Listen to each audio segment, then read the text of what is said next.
يا أيها الناس أنتم الفقراء إلى الله। সব মানুষদেরকে আল্লাহ ডাক দিয়েছেন। কেন? আল্লাহ রাব্বুল আলামিন চান কেবলমাত্র মুসলমানেরাই ঈমান নিয়ে কবরে যাবে, আর কেউ ঈমান নিয়ে কবরে যাবে না, এটা আল্লাহ চান না। আল্লাহ রাব্বুল আলামিন কামনা করেন এই দুনিয়ার মানুষ যারা মানুষ নামে পরিচিতি লাভ করেছে, যাকে মানুষ নামক প্রাণী আল্লাহ রাব্বুল আলামিন দুনিয়াকে প্রেরণ করেছেন, তারা সবাই ঈমান নিয়ে তারপরে একত্ববাদের গোলাম হয়ে দুনিয়া থেকে বিদায় নিয়ে কবরে যাক।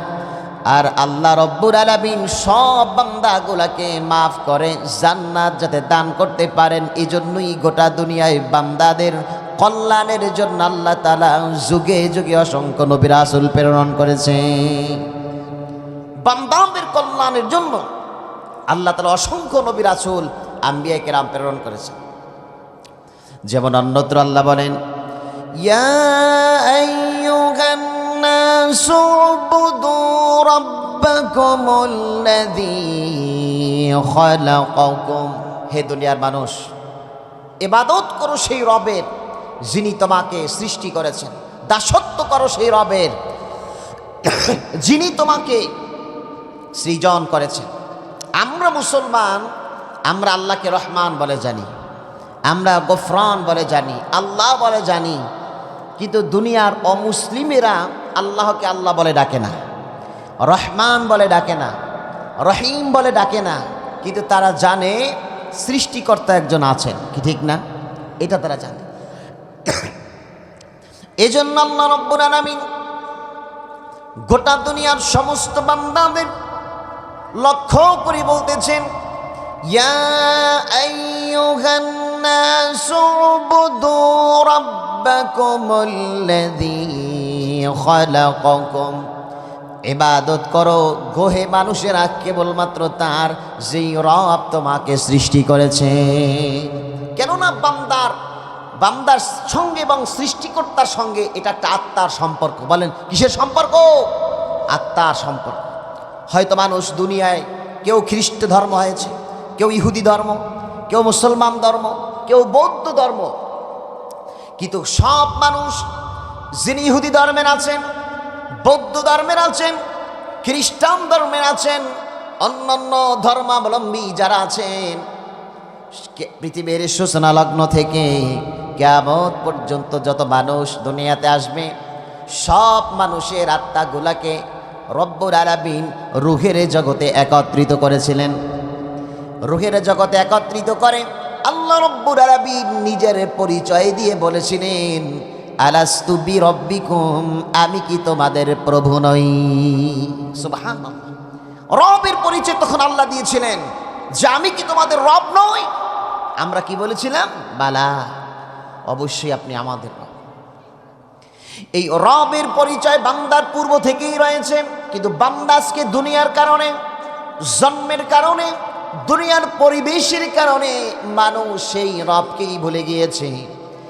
মানুষ যাতে আবার সেই রবকে চিনতে পারে, রবকে উপলব্ধি করতে পারে, আত্মা দিয়ে হৃদয়ঙ্গম করতে পারে, এজন্য আল্লাহ রাব্বুল আলামিন কোরআনুল কারীম আবার যখন নাজিল করলেন, এই পৃথিবীর সর্বশেষ আসমানি গ্রন্থ আল্লাহ রাব্বুল আলামিন যখন নাজিল করলেন, তখন আবার নিজের সেই রবের পরিচয় দিয়েছেন, ইকরা বিসমি রাব্বিকাল্লাযী খালাক। আল্লাহু আকবার বলেন।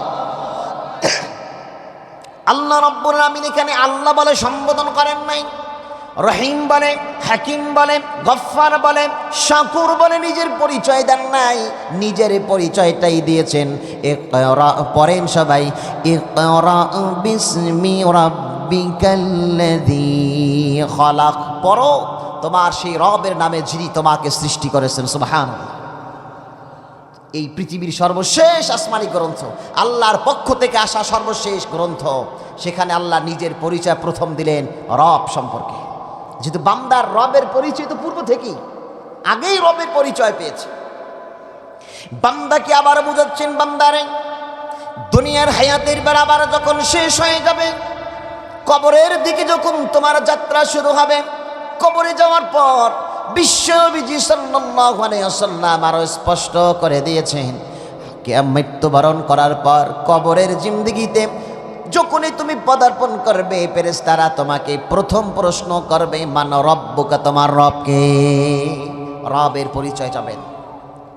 আল্লাহ রাব্বুল আলামিন রবের পরিচয় প্রত্যেকটি পরতে আল্লাহ তাআলা দান করেছেন। রবের পরিচয় দিতে গিয়ে আল্লাহ আরো কথা বলতেছেন, রাব্বিরহামহুমা কামা রাব্বায়ানি সাগীরা। এখানে রব বলতে দুই শ্রেণীকে বোঝানো হয়েছে। এক রব হচ্ছেন মহান আল্লাহ, আর এক রব হচ্ছেন পিতামাতাকে বোঝানো হয়েছে। কেন রব? পিতামাতা সন্তানগণ, পিতামাতার জন্য প্রত্যেকটা সন্তানের অন্তঃকরণে পিতামাতার মহব্বত আছে না নাই? সন্তানেরা যখনই তার পিতা মাতার জন্য দোয়া করবে, রব্বিরহামহুমা কামা রাব্বায়ানি সাগীরা, রব্বিরহামহুমা, এই প্রথম যে রব, এই রব হচ্ছেন আল্লাহ। এই প্রথম রবকে কথা বলে আল্লাহ। আর দ্বিতীয় যে রব, এখানে দ্বিতীয়বার কামা, যেমনি ভাবে রাব্বায়ানি সাগীরা, আমাকে ছোটবেলায় যেইভাবে যারা আমাকে লালন পালন করেছে, ছোটবেলায় লালন পালন কে করেছে? মা বাবা করেছে। তো এই জন্য আল্লাহ রবের পরিচয় দিতে গিয়ে, নিজের পরিচয় দিতে গিয়ে বান্দাদের সামনে সন্তান নামক বাবাদের সামনে যারা সন্তান, এই সন্তান পিতামাতার জন্য যেরকম দোয়া করবে, এই পিতামাতাকে একটা রব বলে আল্লাহ এজন্য পরিচয় দিয়েছেন, বান্দা যাতে উপলব্ধি করতে পারে সামান্য মা গর্ভে ধারণ করার পর থেকে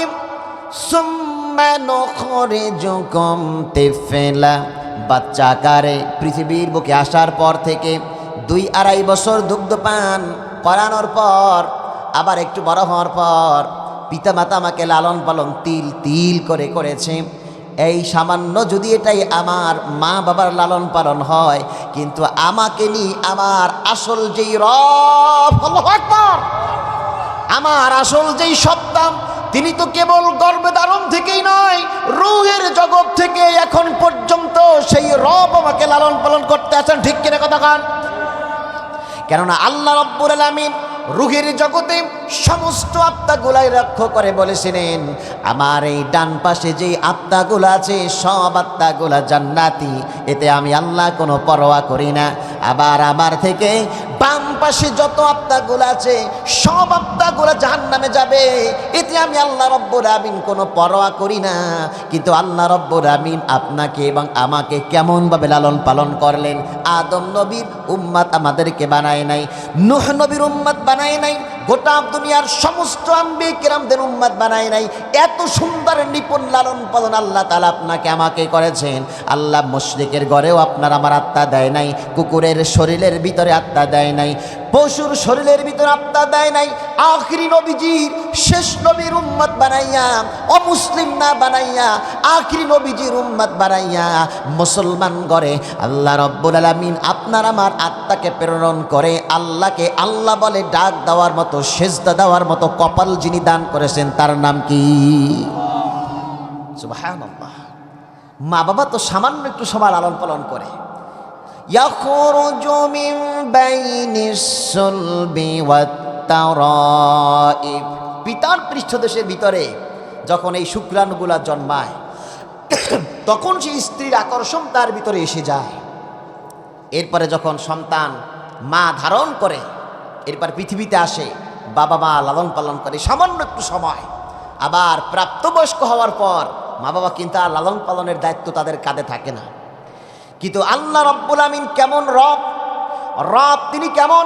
মা বাবার দিকে তাকাতেই বান্দা যাতে তার আসল রবের পরিচয় পেয়ে যায়। এজন্য আল্লাহ বলেন, বান্দারে এখন পর্যন্ত আমার লালন তোমাকে নিয়ে শেষ হয় নাই। এই দুনিয়ায় অনেক মানুষ আছে এখনো কপাল পোড়া বেনামাজি, অনেক মানুষ আছে সুদখোর, অনেক মানুষ আছে ঘুষখোর, দুর্নীতিবাজ, যারা লুটতারাজ, এরকম মানুষ সমাজে আছে না নাই? আল্লাহ রাব্বুল আমিন শুধু তাই নয়, এই পৃথিবীতে বিশ্ব নবীজির উম্মত অনেকে হয়েছে বিশ্ব নবীজির পরে, রিসালাতের পর অনেক মানুষ দুনিয়ার বুকে এসেছে, কিন্তু সবাই বিশ্বনবীদের উম্মাত হতে পারে নাই। ভালো করে বুঝেন, যারা অমুসলিম বর্তমানে তারা কিন্তু বিশ্বনবীদের উম্মাত না। উম্মাত হচ্ছে তারা যারা রসুলের উপর ঈমান আনছে, আল্লাহর উপর ঈমান আনছে, তারাই কেবলমাত্র উম্মাত। আল্লাহ আপনার আমাকে শুধু লালন করেন নাই, আমাদের ঈমানটারও কত সুন্দর লালন করেছেন। আল্লাহ রাব্বুল আমিন ইহুদিও বানান নাই, নাসারাও বানায় নাই, মুসলমান বানিয়েছেন, আবার নামাজিওয়ালা বানিয়েছেন, রোজাওয়ালা, কোরআন তেলাওয়াত পড়নেওয়ালা, জিকিরওয়ালা, শাকিরিনওয়ালা, এগুলা বানিয়েছেন কে? আল্লাহ রাব্বুল আমিন যদি আপনার এবং আমার আত্মাটাকে ইসলামের জন্য আল্লাহ তাআলা কবুল না করতেন, কোনোদিন আল্লাহকে আল্লাহ বলে ডাক দেওয়ার তৌফিক হতো না। মা বাবা যেমনিভাবে সন্তানকে লালন পালন করে সেইভাবে আদর্শবান সন্তান হয়, আল্লাহ রাব্বুল আমিন একইভাবে উৎকৃষ্টভাবে আপনাকে আমাকে তত্ত্বাবধান করেছেন বিদায়, তিনি অভিভাবক হয়েছেন বিদায় আজও আমরা আল্লাহকে সিজদায় গিয়ে সুবহান রাব্বিয়াল আ'লা বলতে পারি। আল্লাহ বলে, বান্দারে তুমি তোমার পিতা মাতার জন্য যেরকম দোয়া করো, রব বলে প্রতিপালনকারী লালনকারী আমার তো এখনো শেষ হয় নাই বান্দা, মারা যাওয়ার সময় তোমার জবানে যিনি কালেমা নসিব করাইয়া দিবেন তিনি কে? এই কথাগুলো আল্লাহ এইখানে বলতেছেন, ইয়া আইয়ুহান নাসু আনতুমুল ফুকারাউ ইলাল্লাহ। ও দুনিয়ার মানুষ, তোমরা সবাই গরিব, তোমরা সবাই মিসকিন, তোমরা সবাই অসহায়, দারিদ্র, ঠিক কিনা কথা কও? ধনী বলতে কিছু নাই, আমরা সব অসহায়। এই টাকা পয়সা আছে বিদায় কি ধনী?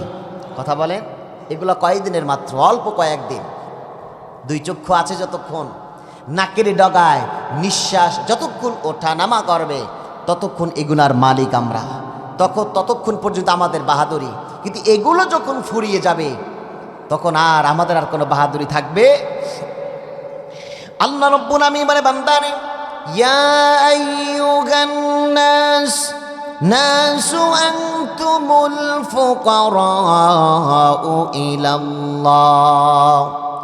বান্দারে তোমরা সবাই গরিব, তোমরা সবাই অসহায়, আমি আল্লাহর সামনে আমি আল্লাহ হচ্ছি ধনী, আমি আল্লাহ হচ্ছি মহাধনী গণী, আমার কোনো অভাব নাই, আমার কোনো দারিদ্র নাই, কোনো অসহায় আমি না, গোটা দুনিয়ার সব মানুষ তোমরা হচ্ছে অসহায়। আমার সামনে খুলিকল ইনসানু দাঈফা, আমি মানুষকে তৈরি করেছি দুর্বল প্রকৃতির স্বভাব দিয়ে। দাউদ আলাইহিস সালাতু ওয়াস সালামের চোখের সামনেই তারা তিল তিল করে মসজিদে আকসাকে নির্মাণ করেছে। এই যে দাউদ আলাইহিস সালাতু ওয়াস সালাম একজন নবী, কথা বলার কারণ এটা যে তিনি শক্তিশালী জিমদের মাধ্যমে মসজিদে আকসাকে তৈরি করেছিলেন, কি ঠিক না? বড় বড় পাহাড় পর্বত যা কিছু দেখেন, এগুলো মানুষ ইচ্ছা করলেই মুহূর্তে কোনো কিছু তৈরি করতে পারবে না, পারবে? আল্লাহ বলেন, বান্দারে ইন্নামা আমরুহু ইযা আরাদা শাইআন আইয়াকুলা লাহু কুন ফায়াকুন। আমি আল্লাহ কেমন ধনী, আমি আল্লাহ কেমন প্রভাবশালী তোমরা কি জানবা? আল্লাহ রাব্বুল আমিন বলে, বান্দারে আমি আল্লাহ রাব্বুল আমিন কোন কাজ যদি করার ইচ্ছা জ্ঞাপন করি, ফাআলুল লিমা ইউরিদ, যা ইচ্ছা তাই করি। যখন আমি কোনো কিছু সংগঠিত করার জন্য ইচ্ছা পোষণ করি, তখন কেবলমাত্র বলি কুন ফায়াকুন, কোন বলি মুহূর্তের ভিতরেই ফায়াকুনে পরিণত হয়ে যায়। এতটুকু বলার মধ্যেই আল্লাহ রাব্বুল আমিন তার কাজ হাসিল করে নেন। ফেরাউন যখন তিন দিক থেকে মূসা আলাইহিস সালাতু ওয়াস সালামকে নীল নদীর প্রান্তরে আক্রমণ করলো, তিন দিকেই কাফের বাহিনী, কি জানেন না? তিন দিকে শত্রু বাহিনী হত্যা করবেন, কিন্তু রব্বুল আলামিনের উপর ঈমানের পাওয়ার দিয়ে মূসা আলাইহিস সালাতু ওয়াস সালাম সমুদ্রের দিকে দৌড় মারলেন। এমন সময় তার মৃত্যু, তার সাথী সঙ্গী সহ মৃত্যু একদম নিশ্চিত। কিন্তু আল্লাহর কাছে যখন সাহায্য চাইলেন, মুহূর্তের ভিতরেই আল্লাহ রাব্বুল আলামিন মূসা আলাইহিস সালাতু ওয়াস সালামকে বললেন, মূসা রে, তুমি তোমার লাঠি দিয়ে নীল দরিয়ায় আঘাত করো, দেখবা তোমার যাওয়ার জন্য পথ আমি আল্লাহ তৈরি করে দিব। লাঠি দিয়ে আঘাত করলেন। মুহূর্তের ভিতরে আল্লাহ রাব্বুল আলামিন যাওয়ার জন্য পথ উন্মোচন করে দিয়েছেন, রাস্তা বের করে দিয়েছেন। কি দেন নাই? আল্লাহ রাস্তা বের করে দিয়েছেন। আল্লাহ হচ্ছেন ধনী, তিনি হচ্ছেন, তার কাছে অসম্ভব বলতে কোনো কিছু নেই। নূহ আলাইহিস সালাতু ওয়াস সালাম শত শত বছর পর্যন্ত দাওয়াত দিতে লাগলেন, তাওহীদের পথে দাওয়াত দিলেন, একত্ববাদের পথে দাওয়াত দিলেন, দিন ইকামতের দিকে দাওয়াত দিলেন। মানুষের অ্যাবাউট করে চলল, কেউ গ্রহণ করল না। সবাই নূহ নবীকে পৃষ্ঠ প্রদর্শন করে চলে গেল। সবাই আল্লাহকে অক্ষম মনে করল। আল্লাহ রাব্বুল আলামিন নূহ আলাইহিস সালাতু ওয়াস সালামকে বললেন, নূহ রে, তুমি চিন্তিত হয় না, তোমার রব অক্ষম না, তোমার রব কিন্তু দুর্বল নয়। তুমি তোমার মুমিন বান্দাদেরকে নিয়ে একটা কিস্তির উপরে উঠে যাও। আমি ঘটনা বলবো না, কেবল স্মরণ করে দিচ্ছি। আল্লাহ রাব্বুল আলামিন বললেন, ওয়ানাদা নূহুর রাব্বাহু ফাকালা রাব্বি ইন্না ইবনী মিন আহলি ওয়া ইন্না ওয়া'দাকাল হক ওয়া আনতা আহকামুল হাকিমিন। এমন একটা মুসিবতের মধ্যে পড়লেন যে নূহ আলাইহিস সালাতু ওয়াস সালাম রবের কাছে তার সন্তানকে বাঁচানোর জন্য কথা বলতেছিলেন।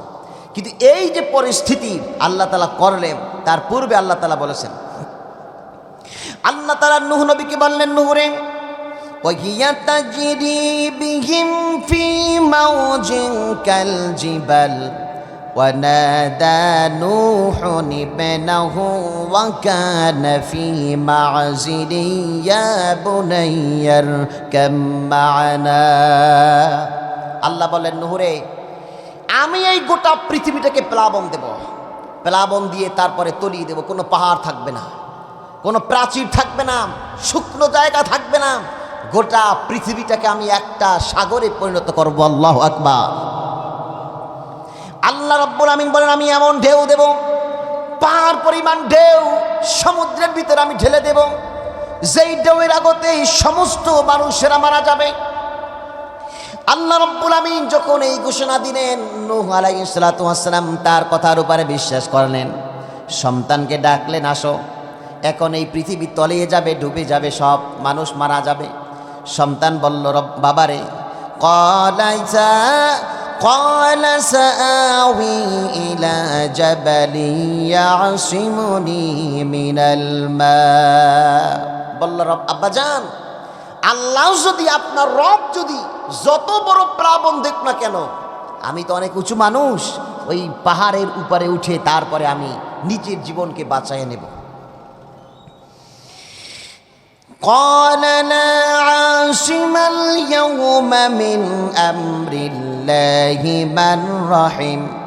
নূহ বললেন, সন্তান, আল্লাহ রাব্বুল আলামিন নিজে গজব দিবেন এই পৃথিবীতে। আল্লাহ যাকে জীবিত রাখতে চাবেন তিনি ছাড়া সমস্ত মানুষ প্রাণী কুলাসকে মারা যাবে।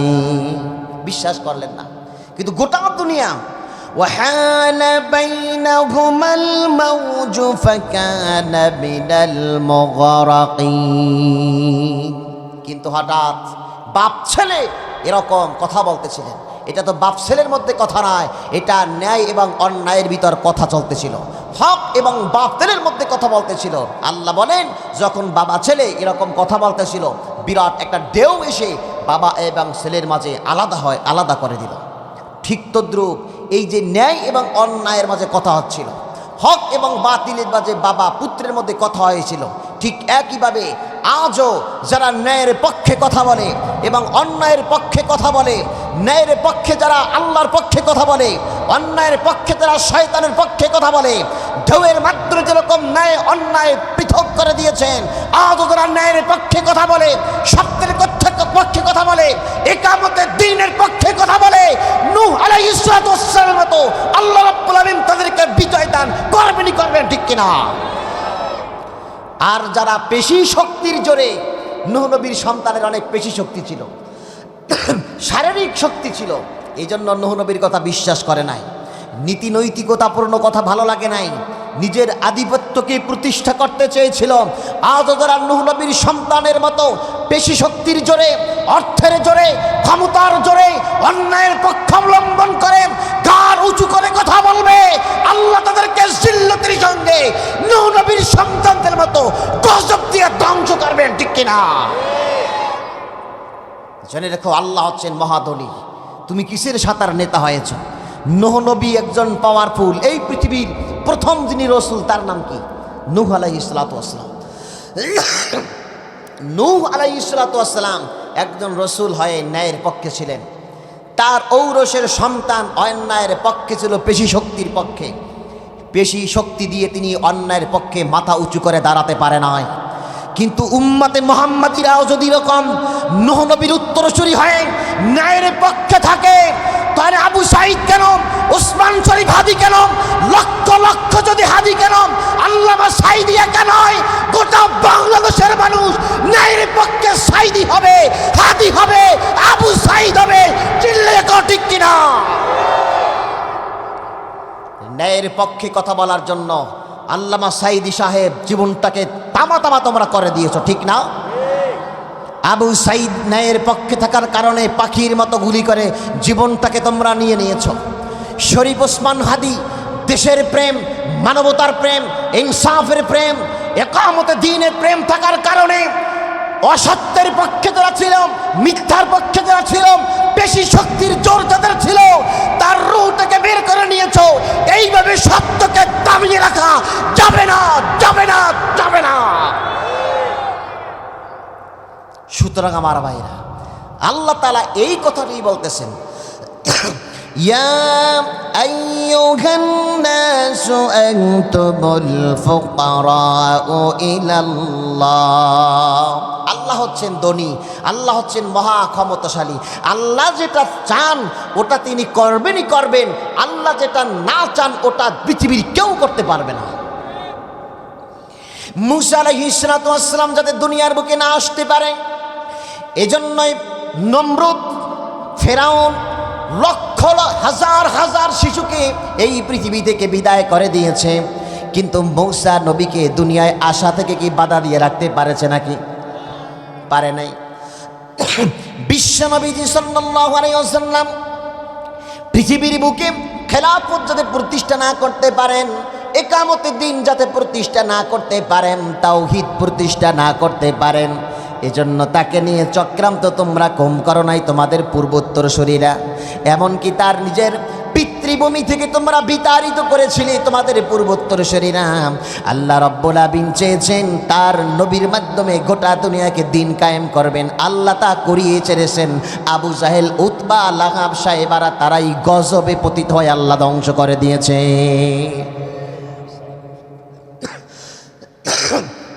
আল্লাহ রাব্বুল আলামিন বলে, বান্দারে, ইয়া আইয়ুহান নাসু আনতুমুল ফুকারাউ ইলাল্লাহ ওয়াল্লাহু হুয়াল গনিয়্যুল হামিদ। তিনি কেমন ধনী? শুধু মহাধনী, গণী এটাই নয়, আল্লাহ বলেন প্রশংসিত ধনী, যেই ধনীর কোনো কলঙ্ক নাই, কোনো দাগ নাই, কোনো মানুষের অভিযোগ নাই। আল্লাহ এবং এরকম প্রশংসিত একজন মহাধনী। আল্লাহর কোনো অভাব বলতে কিছু নাই।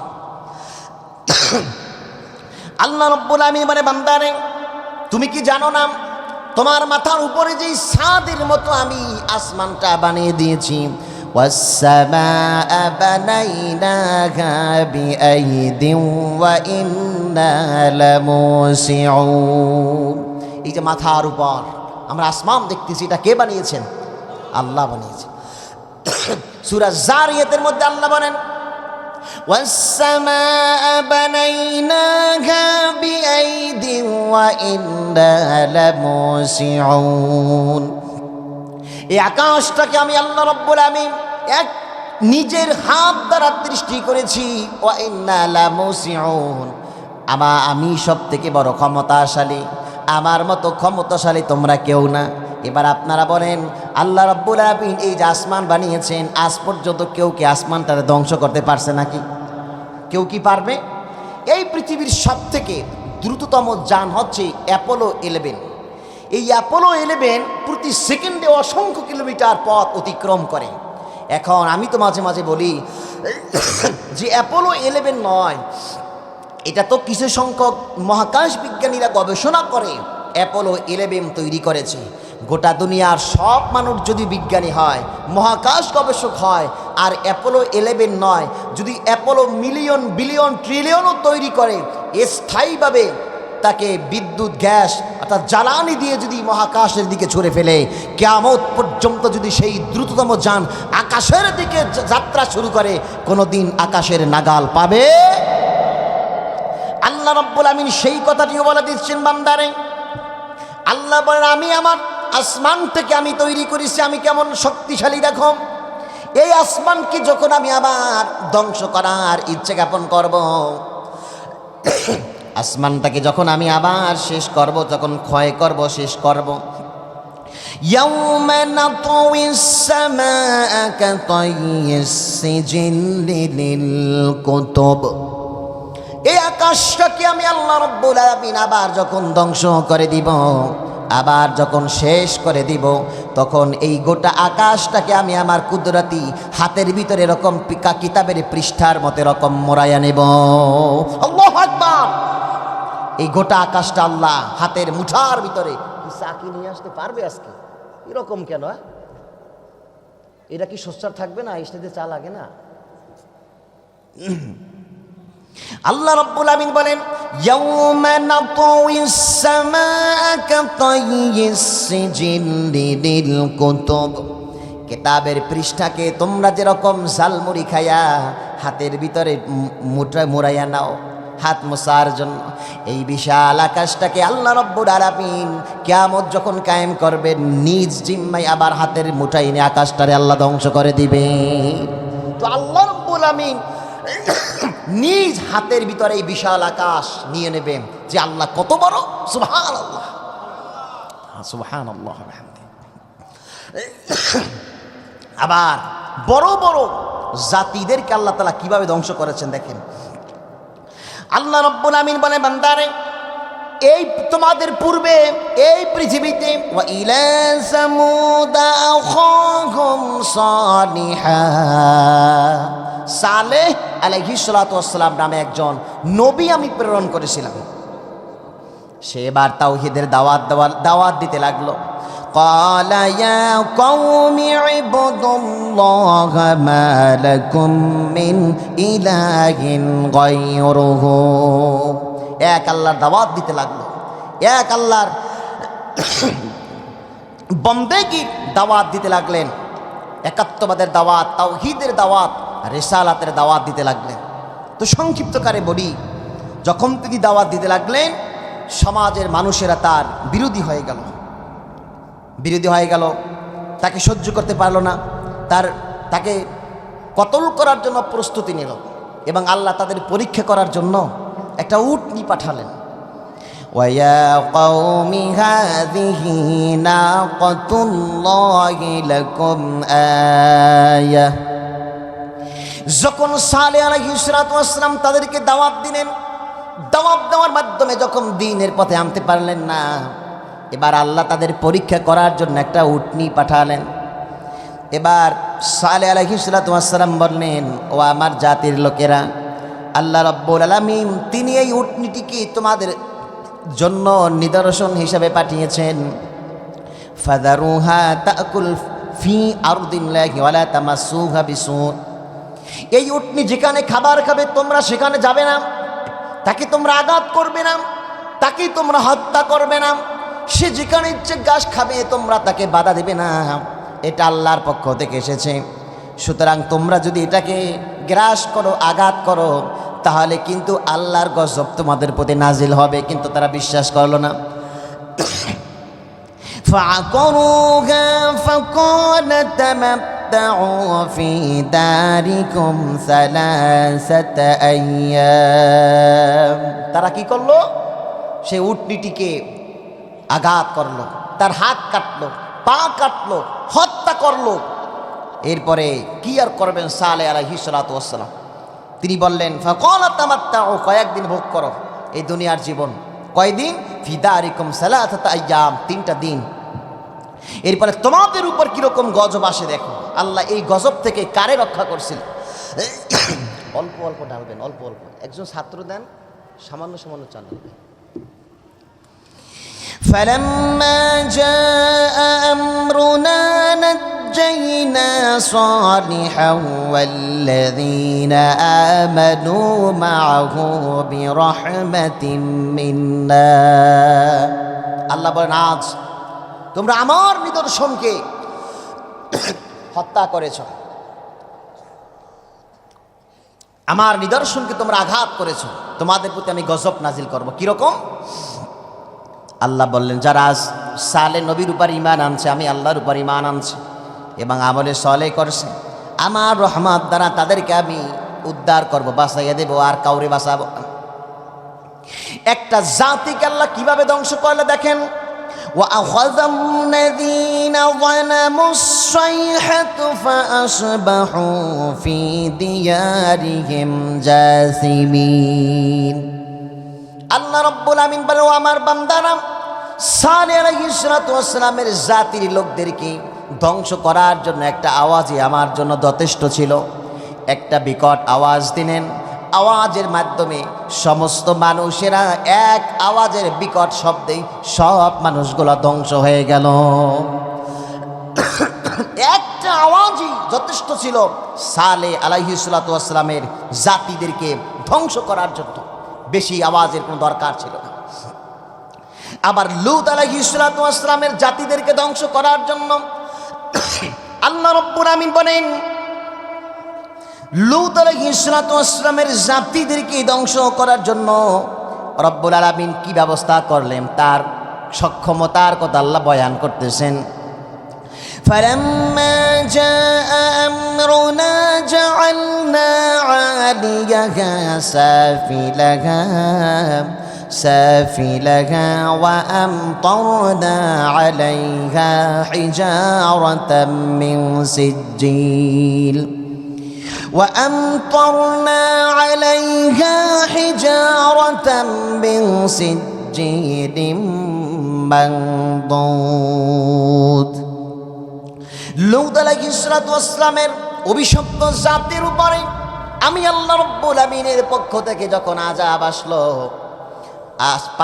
পাথর বৃষ্টি তাদের উপরে আমি বর্ষণ করলাম। কেমন পাথর বৃষ্টি বর্ষণ করলাম? এক একটা পাথর যেই ব্যক্তির উপরে পড়বে, আল্লাহ বলেন মুসাওয়ামাতান ইনদা রাব্বিক, রবের পক্ষ থেকে প্রতিটি পাথরের গায়ে নাম লিপিবদ্ধ করা ছিল, পাথরগুলো কোন ব্যক্তির গায়ে পড়বে। যেরকম বিশ্বনবীজি সাল্লাল্লাহু আলাইহি ওয়াসাল্লাম জন্মের 40 দিন পূর্বে আব্রাহা বাদশা কাবা শরীফকে ভাঙার জন্য আসলেন, হাত্তি বাহিনী নিয়ে, হস্তি বাহিনী নিয়ে কাবা শরীফকে ভাঙার জন্য চলে আসলেন। কিন্তু আল্লাহ রাব্বুল আমিন বলেন, আলাম তারা কাইফা ফাআলা রাব্বুকা বিআসহাবিল ফিল। দেখেন সেই হস্তি বাহিনীকে আমি ধ্বংস করার জন্য কি ব্যবস্থাই না করেছিলাম। সামান্য তারমিহিম বিহিজারাতিন মিন সিজিল ফাজআলাহুম কাসফিন মাকুল। আল্লাহ বলেন, আমি আবাবিল পাখি, যাকে যাকে পাখি পাঠিয়েছি, 3টি পারমাণবিক বোমা, ছোট্ট ছোট্ট, আল্লাহ এগুলো উপর থেকে ফেলে দিয়েছেন। বিশাল হাতি বাহিনী যখন নিয়ে আসলো, আসার পর আব্দুল মুত্তালিবকে আবরাহা বাদশা বলল, আব্দুল মুত্তালিব, আমি তো বিশাল হস্তি বাহিনী নিয়ে তোমার এই কাবা শরীফ ধ্বংস করার জন্য এসেছি, তোমার যদি কোনো শেষ আবদার থাকে আমার কাছে বলতে পারো, আমি তোমার আবদারকে পূর্ণ করব, তোমার অনুরোধ আমি গ্রহণ করব। এবার আব্দুল মুত্তালিব তো কুরাইশ বংশের সর্দার ছিলেন, তিনি নবী বংশের একজন লোক, তার ইমানটাও তার জজবাটাও তো সেরকমেরই হবে। মুসলমানের বাচ্চা সবসময় মুসলমানই হয়, সে কখনো কাপুরুষ হতে পারে না। মুসলমানের বাচ্চার সামনে সামান্য শীতের ঠান্ডা মানুষকে নামাজের ওযু থেকে বিরত রাখতে পারে না, ঠিক কিনা কথা কন? যদি সামান্য মুসলমানদেরকে সামান্য ঠান্ডা যদি মানুষকে নামাজের ওযু থেকে বিরত রাখতে পারে, ওটার মুসলমান না, ওটা একটা নিজেই কাট্টা শয়তানে পরিণত হয়ে গেছে। সামান্য যদি ঠান্ডাকে উপেক্ষা করতে না পারে, সামান্য ঘুমকে যদি উপেক্ষা করতে না পারে, কিসের মুসলমান সে? আব্দুল মুত্তালিব বললেন, আব্রাহারে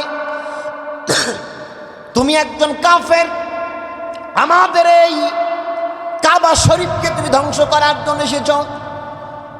তোমার কাছে আমার কোনো আবদার নাই, তোমার কাছে আমার কোনো অনুরোধ নাই, কোনো প্রার্থনা নাই, বরং আমার একটা কথা তোমার কাছে আছে। তোমার এরিয়া যেই হাতি বাহিনীগুলা বেষ্টন করে আছে, ওই হাতি বাহিনীর ভিতরে আমার কিছু গরু, মহিষ, ছাগল, ভেড়া আছে, এগুলাকে তুমি ফেরত দাও। আমি আমার ছাগল, মহিষ, ভেড়া, উট, দুম্বা, ঘোড়া যা কিছু আছে না কেন, এগুলা নিয়ে আমি অন্যত্র চলে যাই। কেননা তুমি আল্লাহর ঘর, ইব্রাহিমের ঘর, ইসমাইল জবিহুল্লাহর ঘর ধ্বংস করার জন্য তুমি এসেছো। তুমি অপেক্ষা করো, কিছুক্ষণের মধ্যেই তোমার উপর আকাশ থেকে আল্লাহ গজব নাজিল করবে। ইব্রাহিম আলাইহিস সালাতু ওয়াস সালাম যেই ঘর নির্মাণ করেছেন, এই ঘরকে ধ্বংস করার জন্য তুমি এসেছো। অতএব তোমার কাছে আমার কোনো কথা নেই, উটগুলাকে আমার ফেরত দাও। আর এবার আব্দুল মুত্তালিবকে আব্রাহা বাদশাহ বলেন, আব্দুল মুত্তালিব, ভেবেছিলাম তুমি আমার কাছে অনুরোধ করবা যাতে আমি কাবা শরীফ ধ্বংস না করি। এরপরে আব্দুল মুত্তালিব বলেন, তোমার কাছে আমার কাবা শরীফ রক্ষার কোনো আবদার, দোয়া নাই, প্রার্থনা নাই। আর নবীজির আদর্শের উম্মতদের জন্য একটা আদর্শ আছে না, আছে না নাই? এই দুনিয়ায় বসে যারা বিশ্ব নবীজির আদর্শকে লালন করে দুনিয়ায় তার প্রকৃত কর্মী হতে পেরেছে, উম্মাত হতে পেরেছে, আল্লাহর রসুলকে যখন আল্লাহ রব্বুল আলামিন শাফাতে কুবরা দান করবেন, তখন তার আদর্শে তার দলভুক্ত উম্মাতগুলারে আল্লাহ রসুল নিজের আহালদের আগেই সব গুনাহগার উম্মাতগুলারে সুপারিশ করা আল্লাহ শুরু করে দিবে, রসুল্লাহ শুরু করে দিবে। কিছু কিছু উম্মাত গিয়া বলবে, ইয়া রাসূলুল্লাহ, আমিও তো আপনার উম্মত, আমারও আপনি সুপারিশ করেন। যেরকম আমরা দেখতে পাচ্ছি দীর্ঘ 17টি বছর যারা আওয়ামী লীগ করেছে, তারাও আজকে বিএনপির বড় বড় পদে যোগদান করে তারাও একজন বিএনপির বড় বড় নেতাকর্মী হয়েছে কিনা? কথা কয় আমরা সারা জীবন আমরা জাতীয়তাবাদের আদর্শ লালন করছি, আমরা মহান নেতা, ত্যাগী নেতা, এরকম বলে না? সুযোগবাদ লোক আছেন এরকম। এইরকম সুযোগবাদ লোক যারা আছে, কিয়ামতের ময়দানে বিশ্ব নবীজির কাছে গিয়ে বলবে, রাসূলুল্লাহ, আমরা তো আপনার উম্মত, আমার আপনি সুপারিশ করেন। রাসূলুল্লাহ বলবেন, তুমি যদি আমার উম্মত হইতা, আমার আদর্শ মানতা, তাহলে আমার এই জান্নাতি উম্মতদের দিকে একটু তাকাইয়া দেখো, তাদের সিরাত, সুরাত, আদর্শ তোমাদের মধ্যে আমি দেখতে পাইতাম। এক্সাম্পল স্বরূপ বলি, আজ আমরা যুবকেরা, মেসি একটা কাফের খেলোয়াড়, রোনালদো একটা কাফের খেলোয়াড়, এরকম আরো ফুটবলার খেলোয়াড় আছে না নাই? ক্রিকেটার এরকম আছে না নাই? এইরকম বিরাট কোহলি সহ, আরও সচিন টেন্ডুলকার, আরও এরকম অনেক খেলোয়াড় আছে। তাদের চুলের কাঠিনকে অনুসরণ করে যে সকল যুবকের একজন কাফেরের চুলের আদর্শকে কাঠিন মাথায় দাও, আর ওই অবস্থায় যদি মারা যাও, আল্লাহর কসম করে বলি, বিশ্ব নবীজি তোমারে তার রসুল উম্মত হিসাবে পরিচয় দিবে না। বিশ্ব নবীজির একটা আদর্শ আছে না নাই? অথবা আছে না? সেই আদর্শ আমরা গ্রহণ করতে পারিনি। কেন? রসুলের সুন্নাত কি ভালো লাগলো না? কেন লাগলো না? বিশ্বনবী বলবেন, তুমি আমার উম্মত না, তুমি যদি আমার উম্মত হইতে তোমার মাথায় টুপির বরকত পাইতাম, পাঞ্জাবির বরকত পাইতাম, সেজদায় কপালের চিহ্ন পাইতাম, হাঁটুতে রুকুর চিহ্ন পাইতাম, ওজুর স্থানগুলো জলমাল করত, হাতের এই সাংকেতিক চিহ্নগুলায় জিকিরের চিহ্ন পাইতাম, তা জিব্বাগুলায় বিড়ির গন্ধ পাইতাম না, গাজার গন্ধ পাইতাম না, ইয়াবার গন্ধ পাইতাম না। ঠিক কিনা কথা কন? তোমাদের এই ঠোঁটের মধ্যে, জিব্বার মধ্যে জিকিরের গন্ধ পাইতাম। ঠিক কিনা কন? কোরআন তেলাওয়াতের গন্ধ পাইতাম, আল্লাহ আল্লাহ আল্লাহ নামের স্বাদ তোমাদের জবানের মধ্যে পাইতাম। এগুলা আমি পাই নাই। তোমাদের চোখের মধ্যে সিনেমার দৃশ্য পেয়েছি, গানবাদ্যের দৃশ্য পেয়েছি, নর্তকীদের দৃশ্য পেয়েছি, খেলাধুলার দৃশ্য পেয়েছি, কিন্তু দিন রাত মাস বছরের ভিতরে তোমাদের চোখের আলোর ভিতরে কোরআনুল কারীম তেলাওয়াতের কোনো দৃশ্য আমি রাসূলুল্লাহ খুঁজে পাই না। এই দৃশ্যগুলা যখন বিশ্বনবীজি কিয়ামতের ময়দানে না দেখবেন তখন বলবেন তুমি আমার উম্মত না। আল্লাহ রসুলকে আল্লাহ যত শাফাতে কোবরা দান করুক, আল্লাহ রাব্বুল আলামিন কিছু নিয়ম নীতি রাসূলকে দিবেন। এই নিয়মের মধ্যে আপনার যেই উম্মত পড়ে তারই সুপারিশ করবেন। এই নিয়মের বাইরে সুপারিশ করার অধিকার কোনো নবী রাসূল অধিকার রাখবেন না। যদি অধিকার রাখতেন তাহলে তার আপন চাচা আবু তালিবকে সুপারিশ করার সর্বপ্রথম অধিকার তার থাকতো। ঠিক কিনা কথা কম? যদি আল্লাহর নিয়মের বাইরে যদি শাফাতে কুবরা দান করার পরেও রাসূলদের যদি সুপারিশ করার অনুমতি থাকতো, ইব্রাহিম খলিলুল্লাহ তার পিতাকে সুপারিশ করতো। ঠিক কিনা? নূহ আলাইহিস সালাতু ওয়াস সালাম তার সন্তানদের সুপারিশ করবে না? লূত আলাইহিস সালাতু ওয়াস সালাম তার স্ত্রীর সুপারিশ করতে, আদম নবী আলাইহিস সালাতু ওয়াস সালাম তার সন্তানের সুপারিশ করতে। ঠিক কিনা কথা কন? কিন্তু সুপারিশ কি করবে না? করবেন না। এই শেষ কথা বলে শেষ করে দেই, অন্যান্য নবীদেরকেও যখন শাফাতে কুবরা দান করবেন, ইব্রাহিম খলিলুল্লাহকেও শাফাতে কুবরা দিবেন, ইসমাইল জবিহুল্লাহকেও শাফাতে কুবরা দিবেন, ইউসুফ নবী ইয়াকুব নবী তাদেরকেও শাফাতে কুবরা দিবেন। আল্লাহ বলবেন না আমার আর ভালো লাগে না। সুবহানাল্লাহ বলেন না? এই শাফাতে কুবরা তো এখন আম হয়ে গেছে। সুবহানাল্লাহ বলেন না? এতক্ষণ ছিল খাস, এখন কি হয়েছে? আম। সবারই তো দিয়ে দিছি। রসুল এতে তো আপনার মর্যাদা বেশি হয় না, আমার কাছে মন মতো হয় না। আল্লাহ রাব্বুল আলামিন হাসরের ময়দানে স্পেশাল আরো একটা মর্যাদা দিবেন, যেই মর্যাদা আর কাউরে দিবে না। আর কাউরে আল্লাহ দিবেন না। ইব্রাহিম নবীকে দিবে না, মূসা কালিমুল্লাহরও দেবে না, আদম সফিউল্লাহ থেকে ঈসা রুহুল্লাহ পর্যন্ত যত নবী আসছে কাউরে দেবে না। আল্লাহ বলবেন ইয়া রাসূলুল্লাহ, শাফাতে কুবরা এখন সবাইকে দেওয়া হয়ে গেছে, এখন এটার কোনো মর্যাদা নাই। স্পেশাল একটা মর্যাদা আপনাকে দিলাম। হাসরের ময়দানে আমি আল্লাহ আপনাকে কাউসারওয়ালা বানাইয়া দিলাম। নারে তাকবীর, নারে তাকবীর, ইয়া রাসূলুল্লাহ। আমার ভাইরা, শাফাতে কুবরা আল্লাহ প্রথম রসুলকে দান করার পর অন্যান্য আম্বিয়াদেরকে দান করবেন। কিন্তু আল্লাহ বলবেন আমার মন মতো হচ্ছে না, মন শান্তি পায় না, এবার কি দান করবেন? হাউজে কাউসার, কাউসারওয়ালা আপনাকে আমি বানাই দিলাম। সুবহানাল্লাহ। ইন্না আ'তাইনাকাল কাউসার। এজন্যই তো মুসা নবী দোয়া করতো আল্লাহ আমারে নবী লাগবে না। ঈসা নবী দোয়া করতো আল্লাহ আমি নবীর মর্যাদা চাই না, আখিরি নবীজির উম্মত আমারে বানান। হাসরের ময়দানে আমি বিশ্ব নবীজির হাত থেকে হাউজে কাউসারের পানি পান করতে চাই। হাজার হাজার বছর কিয়ামতের ময়দানে দাঁড়াতে দাঁড়াতে জিহ্বাটা শুকায়া যাবে, কলিজাটা শুকায়া যাবে। আমার বিশ্ব নবীজি নিজের হাত মুবারক দিয়ে গুনাহগার উম্মতদেরকে আল্লাহ রাসূল সাল্লাল্লাহু আলাইহি ওয়াসাল্লাম হাউজে কাউসারের পানি পান করাইয়া নিজের উম্মতদেরকে কেবলমাত্র জান্নাতে ঢুকাবে। এত দামি পানি আমরা পান করতে চাই কি চাই না? আমরা সেই রাসূলের সুন্নাত গ্রহণ করতে রাজি আছি না নাই? আমাদের দাড়ি রাখতে মনে চায় না, কিন্তু দাড়ির ফ্যাশন রাখতে মনে চায়। বাল্যকের মতো দাড়ি দেখা এরকম ফ্রান্স কাঠিন দেয় আছে না মানুষ? অথচ রসুলের সুন্নাতটা ভালো লাগে না, চুলের কাঠিনটা ভালো লাগে না। ক্যাপ মাথায় দেখে পছন্দ হয়, কি টুপি মাথায় দিতে পছন্দ হয় না, কি শার্ট মাথায় দিতে পছন্দ হয়, কিন্তু পাঞ্জাবি মাথায় দিতে গায়ে দিতে পছন্দ হয় না। আল্লাহ বিধান করেছে রাসূলুল্লাহ পুরুষদের জন্য টাকনুগিরার উপরে কাপড় পাজামা পরা, টাকনুগিরার নিচে নামবে ওটু জাহান্নামী। আবার মহিলাদের জন্য বিপরীত, টাকনুগিরার উপরে উঠলে ওটু জাহান্নামী। কিন্তু আমরা করতেছি সম্পূর্ণ ব্যতিক্রম। পুরুষরা টাকনুগিরার উপরে না নিচে, এখন পড়তেছে কোথায়? নিচে। আর মহিলারা হাঁটু বরাবর, উপরের তার বললাম না। এই রকম অসভ্যপনা বেহায়াপনার আমল দিয়া কিয়ামতে হাউজে কাউসারে পানি পান করা যাবে। সুতরাং আমরা দোয়া করি আল্লাহ আপনি আমাকে সহ আমাদের সবাইকে হাউজে কাউসারের পানি পান বিশ্ব নবীর হাত থেকে পেয়ালা পান করা তৌফিক দান করুন।